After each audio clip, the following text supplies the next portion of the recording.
Bonjour à tous, j'espère que vous allez bien. On se retrouve aujourd'hui pour une vidéo un petit peu spéciale puisque j'ai décidé de vous faire un guide pour débuter la science-fiction.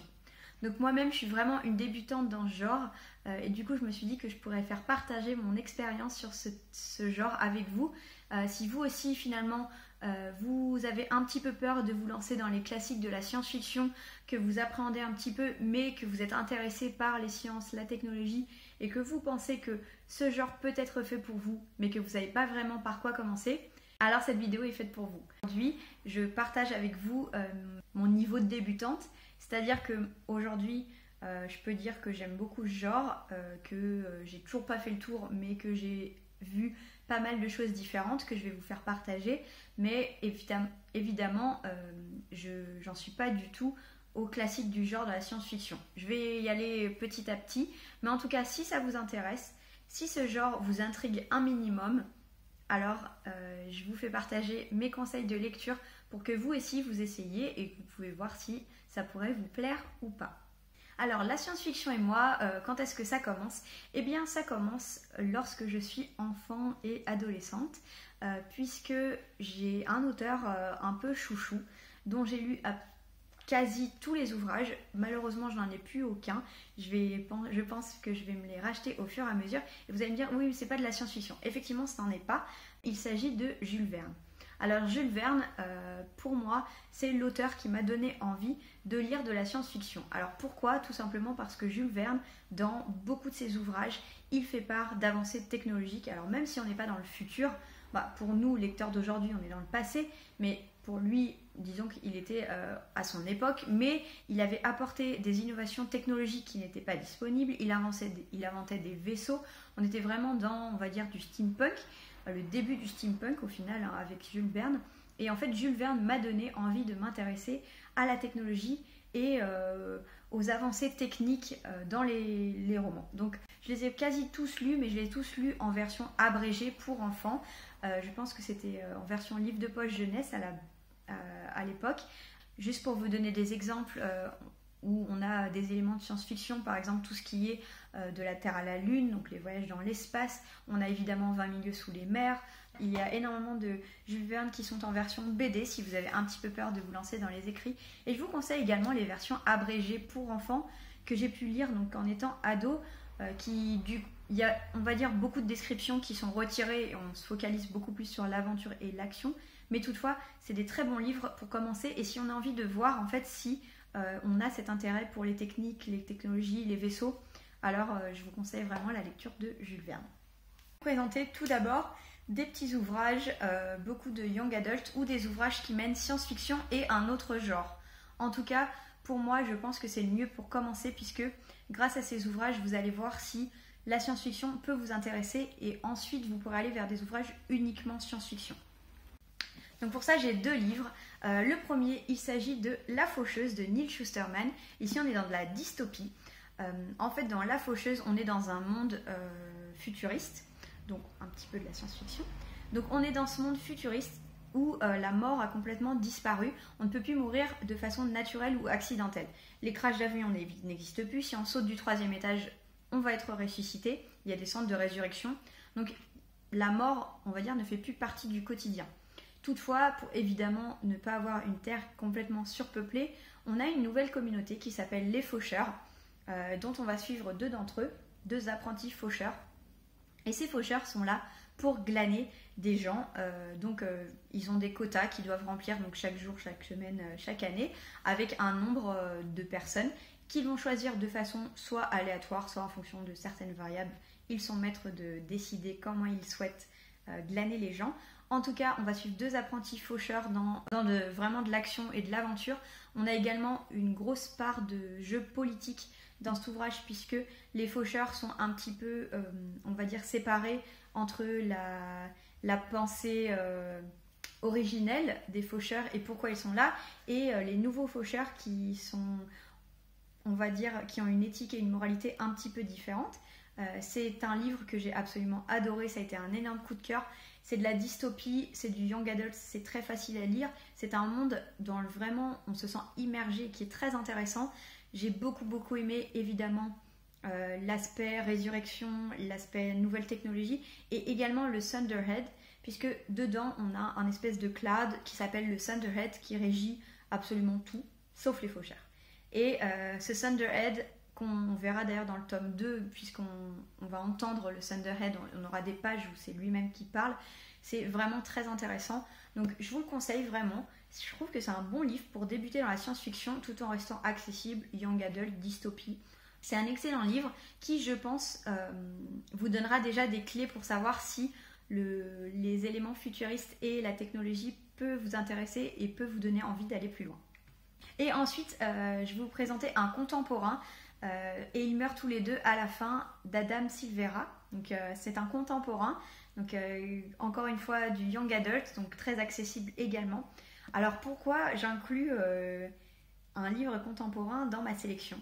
Tout simplement parce que dans Ils meurent tous les deux à la fin, on va suivre deux personnages, donc deux ados, qui vont recevoir l'appel.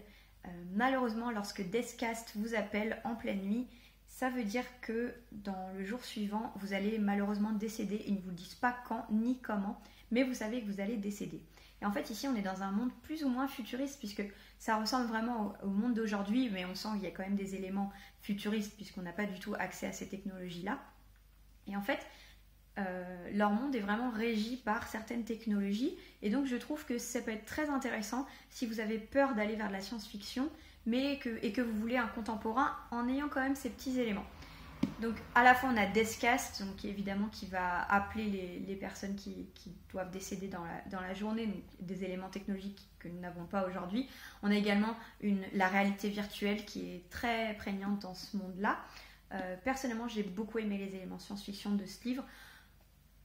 C'était un petit contemporain vraiment mignon. Moi, c'est vraiment ce que j'appellerais un feel-good. J'ai beaucoup aimé suivre Rufus et Matteo, qui m'ont beaucoup touchée. J'ai beaucoup aimé leur histoire, leur dernière journée ensemble. Voilà, c'était une très très belle lecture. Mais au final, pourquoi j'ai plus accroché à ce livre qu'à d'autres petits contemporains young adult? Par ces éléments science-fiction, justement. Donc voilà, La Faucheuse et Ils meurent tous les deux à la fin. Ce sont des livres qui ne sont pas de science-fiction, mais qui peuvent vous donner le petit intérêt pour aller vers ce genre. Maintenant, on va passer à deux livres qui sont de la science-fiction, mais qui sont mêlés avec un autre style, ou alors où on n'est pas dans de la science-fiction pure, dans le sens qu'ils sont quand même relativement accessibles. Donc le premier que je voulais présenter, que je vous ai montré dans un update lecture il n'y a pas longtemps, qui a été un énorme coup de cœur, il s'agit de Dark Matter de Blake Crouch, que j'ai aux éditions Nouveau Millénaire. Donc ici on est sur de la lecture adulte, c'est très accessible. En fait ici on est sur un thriller de science-fiction. Donc on a tous les éléments du thriller, beaucoup d'action, du mystère, voir comment vont se résoudre les éléments. On est à fond derrière le personnage principal qui vit dans une vie tout à fait tranquille et tout à fait agréable avec sa femme, son fils, il est professeur d'université, tout se passe bien, petite vie tranquille on va dire. Et un soir il se fait kidnapper et se réveille dans un monde qui ne lui ressemble pas. Tout semble à peu près pareil, sauf que ce n'est pas sa vie. Voilà, je ne vous en dirai pas plus. Donc ça va parler par exemple de matière noire, ça va amener d'autres éléments de science-fiction que je ne veux pas vous révéler pour éviter le spoil. En tout cas, j'ai vraiment beaucoup aimé. Si vous aimez les livres d'action, les thrillers, et que vous voulez découvrir un peu de science-fiction, celui-ci est pour moi parfait pour débuter. Et je vais aussi vous montrer Ready Player One d'Ernest Cline, qui existe en français, qui existe en poche. Dans Ready Player One, donc maintenant il est sorti en film, j'ai adoré le film d'ailleurs, c'est pas dit en passant. Ready Player One, ça a vraiment été un beau coup de cœur également. Donc c'est un monde futuriste dans lequel l'Oasis régit tous les comportements et la vie d'énormément de personnes. L'Oasis, c'est une réalité virtuelle où chacun peut redéfinir sa vie, recommencer à zéro. Ici on suit un jeune garçon qui est beaucoup dans l'Oasis et qui est un Gunter, je crois. En fait les Gunters, ils sont là pour une espèce de chasse au trésor, puisque l'inventeur de l'Oasis est malheureusement décédé et a laissé des indices à trouver. Ceux qui trouveront les indices et évidemment l'objet final gagneront l'accès à l'Oasis, ce sera donc les PDG de l'Oasis, et en plus gagneront la fortune colossale de l'ancien CEO qui est décédé. Donc ici on est dans une espèce de chasse au trésor infernale sous couvert de réalité virtuelle, de vie virtuelle, dans un monde futuriste qui est pas très agréable à vivre. La réalité ne donne pas envie, en tout cas pour ceux qui n'ont pas les moyens. J'ai adoré ce livre, j'en ai déjà parlé plusieurs fois, il fait partie de mes gros coups de cœur. Je pense que c'est un livre qui peut beaucoup plaire en science-fiction, qui est accessible.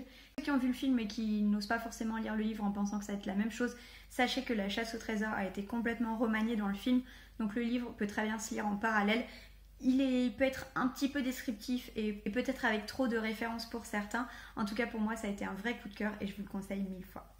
Et maintenant, on va passer dans la science-fiction un peu plus puriste, on va dire, puisqu'on va arriver dans le thème de l'espace. Tous les romans que je vais vous montrer là, je les trouve accessibles. Moi, ils m'ont permis d'aimer la science-fiction, d'adorer. Maintenant, j'en lis tous les mois, j'en lis plusieurs, et vraiment d'être complètement fan de genre.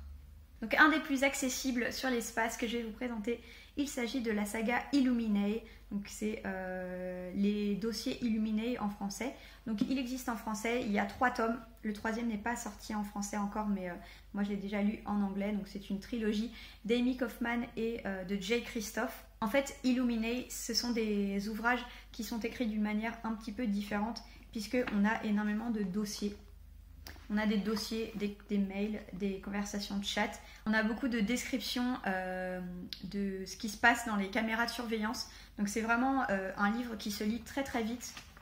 Voilà, ce genre de format. Ça se lit très très vite. Si vous avez peur de l'anglais, vraiment Illuminae en anglais, il n'y a aucun souci. C'est très facile à comprendre. Alors parfois peut-être qu'il y a des termes parce que c'est abrégé, qu'il y a du chat. Ça va être un peu plus compliqué au début. Et ensuite c'est des termes qui reviennent. Donc il n'y a vraiment aucun souci sur le niveau de langue. J'ai adoré cette saga. C'est une saga pleine d'action. C'est du young adult. Encore une fois, parfois les personnages sont un petit peu clichés, mais ça n'empêche pas que c'est un roman qui est plein de qualité, qui se lit avec une rapidité incroyable et surtout qui... En fait, on est sur des vaisseaux spatiaux. Je vous ai même pas raconté l'histoire. En fait, ici, on va suivre une espèce de guerre interspatiale. Une planète a été attaquée. Voilà. Une planète a été attaquée. Il a fallu partir très très vite dans des vaisseaux et malheureusement, les vaisseaux sont pourchassés par d'autres vaisseaux. Je vous dirai pas qui et pourquoi. C'est ça l'intérêt du livre. Mais donc, on est ici dans une espèce de guerre de survie dans l'espace. J'ai absolument adoré. Ensuite, je vais vous présenter un énorme coup de cœur de cette année pour moi. Il s'agit des dossiers Thémis. Donc ici, je vous présente, c'est le tome 2, L'éveil des dieux. Parce que le tome 1, je l'ai en anglais, il est là. Sleeping Giants, il existe en français, puisque bien sûr, il s'appelle Le sommeil des géants.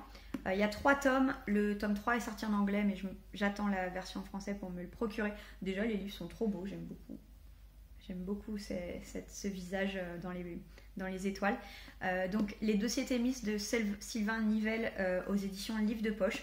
C'est des maxi-poches, hein, puisque c'est quand même du gros format. Je ne veux pas vous en dire plus trop, parce que je pense que ce sont des romans où il faut se plonger dedans sans trop en savoir. Tout ce que je peux vous dire, c'est que vraiment au tout début, on suit une petite fille qui fait du vélo, qui va tomber dans un trou, et elle va se retrouver dans une main de géant.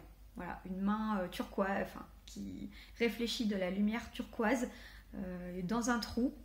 Et ensuite, on va faire un bond 20 ans plus tard et l'action va commencer. Voilà, je ne vais pas vous en dire plus. C'est pour moi une saga coup de cœur que j'ai absolument adoré. Il n'y a vraiment pas besoin d'aimer la science-fiction pour aimer ce livre. C'est plein d'action. Alors oui, l'écriture n'est pas incroyable. C'est pas pour l'écriture qu'on lit cet ouvrage. Embarqué dans l'action, on a envie de lire le 2, on a envie de lire le 3.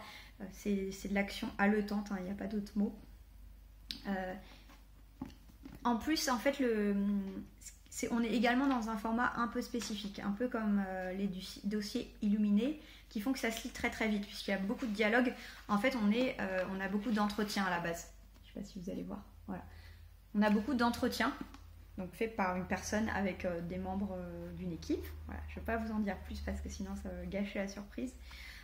Et donc, on a énormément de dialogues. Il y a beaucoup d'humour, c'est très sarcastique, c'est très drôle, j'ai beaucoup aimé. Les personnages ont une personnalité très attachante.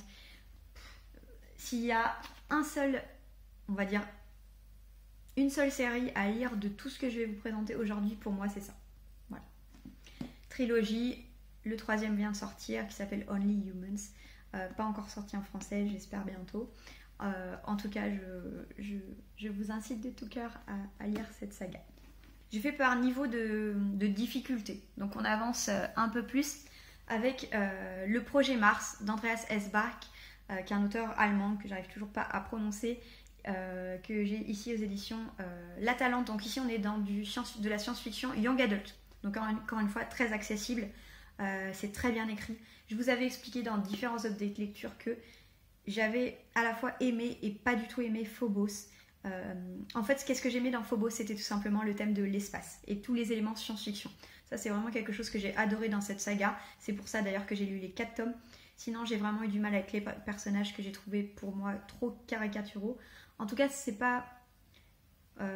voilà, c'est pas une série que j'ai gardée, d'ailleurs, je les ai revendus. Je pense pas que je les relirai. Grâce à Phobos, ça m'a donné envie de lire plus de romans sur l'espace, donc merci Victor Dyssen pour ça, mais je pense que c'était tout simplement pas un roman pour moi. Si vous êtes un peu dans le même cas que moi, je pense que vous devez lire Le Projet Mars d'Andreas S. Bach. Il y a 5 tomes. En fait, on va suivre la colonie sur Mars, tout simplement. On est dans le futur 2100 quelque chose. On suit cette colonie et notamment les ados. C'est les premiers ados de la planète Mars, les premiers enfants qui sont nés sur cette planète, qui aiment leur planète, qui nous la font découvrir, qui nous expliquent comment ça se passe la vie sur place. Voilà, ça fait très réaliste dans le sens où on a pas mal d'aspects techniques, ils vont à l'école, on nous apprend la vie au quotidien, comment ils doivent aider. Ils sont pas beaucoup dans la colonie, je pense qu'ils sont 500 ou quelque chose comme ça. Et en fait, dans ce tome 1, malheureusement, la station de Mars doit être fermée puisque la gentille Union terrienne a décidé que ça coûtait trop cher et que ce n'était plus utile d'avoir des gens sur place. Donc ils veulent fermer la station sur Mars. Évidemment, les enfants ne vont pas se laisser faire. C'est toute leur vie qui est sur Mars, donc ils refusent de retourner sur Terre. Voilà, je vous en dirai pas plus. La fin du 1 nous envoie dans de nouvelles perspectives. Et le tome 2, j'ai absolument adoré. J'ai le tome 3 que je vais bientôt lire. Je vous le conseille, c'est très accessible. Si vous aimez l'espace et que vous voulez pas que ça soit trop lourd, trop compliqué, ici on est vraiment dans de la découverte de la planète, très agréable, avec de l'action et des personnages pas caricaturaux, jeunes certes, mais très agréables à lire. Donc vraiment je vous conseille Le Projet Mars. Ensuite, un énorme coup de cœur. Voilà. 2e saga si vous devez lire après les projets Thémis, les dossiers Thémis, pardon. Il faut lire L'espace d'un an de Becky Chambers. Je l'ai fini ce matin. Avec les larmes, j'étais bouleversée par ce roman. On dirait que c'est un petit pavé quand même, hein, il fait 440 pages, ça reste correct. L'espace d'un an, ici on n'est pas dans le young adult. Donc celui-là et le dernier, c'est pas du young adult. On entre dans de la science-fiction un poil plus poussée. En fait, ce que j'ai aimé dans L'espace d'un an, c'est qu'il n'y a pas du tout d'action.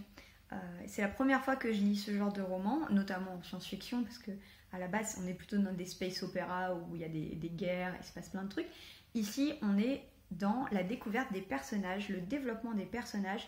On est sur un vaisseau, un tunnelier, donc c'est des vaisseaux qui créent des, on va dire des espaces, comme des espaces-temps entre différentes galaxies pour permettre d'aller plus vite, pour voyager pour les habitants de la galaxie. Sauf que dans ce vaisseau, on a des personnes complètement différentes, de différentes espèces. On a à la fois des humains, mais on a également toutes les nouvelles des espèces que les humains ont ensuite découvert. Enfin, c'est plutôt les autres qui les ont découverts, mais on a une très grande diversité, donc que ça soit une diversité y compris sexuelle. Donc il y a vraiment une très grande richesse au niveau des personnages et je me suis pas ennuyée une seconde. J'avais peur que sans action j'allais m'ennuyer. Pas du tout. C'est une trilogie. Je vais me procurer le tome 2 maintenant, juste après la vidéo. Cliquez direct. J'ai vraiment beaucoup aimé. C'est très bien écrit. J'avais essayé de le lire en anglais, mais pour moi c'était un poil trop opaque en anglais parce qu'il y avait beaucoup de mots, beaucoup de noms de races aliens, ce genre de choses. Donc j'avais du mal en fait à rentrer dans l'univers. Donc je l'ai acheté en français et j'ai bien fait. C'est de la science-fiction adulte, encore une fois accessible, hein, rien de pas accessible dans ce que je vous présente aujourd'hui. ouais, beauté absolue, coup de cœur absolu, vraiment lisez L'espace d'un an de Becky Chambers. C'est le plus complexe que j'ai lu en science-fiction, mais qui reste encore une fois accessible. On est dans de la science-fiction adulte. Je vous présente Des milliards de tapis de cheveux d'Andreas Esbach, que je vous ai déjà présenté dans mes coups de cœur de l'année dernière. Ce livre, c'est une vraie pépite. C'est un roman qui, je trouve, est construit d'une manière complètement originale. J'avais jamais vu ça avant. Il n'y a pas de comparaison possible. En fait, dans Les milliards de tapis de cheveux, on va être à la base dans une famille qui est sur une planète. Et donc, sur cette planète, tous les hommes, en tout cas tous les hommes des villages, doivent faire des tapis de cheveux. Voilà, toute leur vie est tournée autour de ces tapis de cheveux. Donc, ils utilisent les cheveux de leurs filles, de leurs concubines, ils en ont plusieurs. Par exemple, si on a les cheveux cassants, ça va être compliqué de trouver un mari sur cette planète. Voilà. Bon, tant pis, pareil pour les cheveux fourchus, ça m'a fait très très rire. Et donc, ils construisent des tapis de cheveux. Et donc, au début, on a dit, mais pourquoi? À quoi ça sert? Et en fait, donc on est dans cette famille. Le chapitre suivant, on va être dans une autre famille, puis on va finir par suivre le village, puis la planète, puis des vaisseaux, d'autres planètes, d'autres galaxies. Et en fait, au fur et à mesure, chaque chapitre est finalement à une perspective différente. Donc, il y a moyen d'être perdu en fait, mais ne soyez pas perdus. Prenez chaque chapitre de façon autonome en fait. Et à la fin, ça va créer une fresque. Mais moi, le twist final, vraiment, ça m'en a bouché un coin. Il n'y a que 2-3 chapitres où j'ai pas trop compris, j'avais du mal. Et à la fin, tout s'emboîte comme des pièces d'un puzzle. Ça crée une fresque galactique. Et donc à la fin, on comprend pourquoi ils font ces tapis de cheveux. Et j'étais soufflée. Voilà, il n'y a pas d'autre mot. C'est un livre qui est remarquablement bien écrit. Andreas Esbach écrit très très bien. Il y a de l'action, mais pas trop. Faut pas s'attacher trop au personnage, je préfère vous le dire, parce que comme à chaque chapitre on change de point de vue, de personnage, voilà, ne vous soyez pas perdus, n'ayez pas peur. Mais si c'est le numéro 1, c'est que c'est peut-être pas par celui-là qu'il faut commencer dans la science-fiction. En tout cas, ça a été un énorme coup de cœur.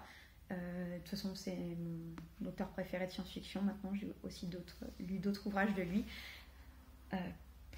Voilà, je vous le conseille.